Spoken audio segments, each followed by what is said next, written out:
Это пионерами концепции 15-минутного города стали такие города, как Париж, Мельбурн, Сеул. Да, не везде возможно, чтобы удовлетворить свои потребности пешком.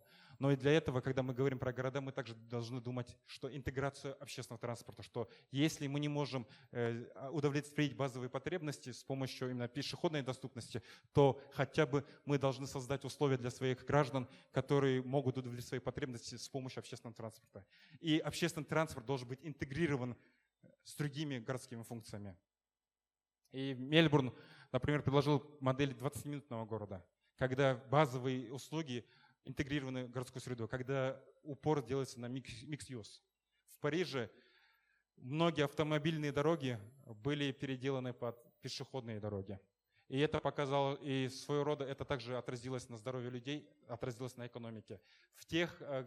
На тех улицах, где были автомобильные дороги, после их регенерации и когда они превратились в пешеходные города, уличная торговля возросла на 30-35%. Те же показатели в Барселоне, те же показатели в Москве.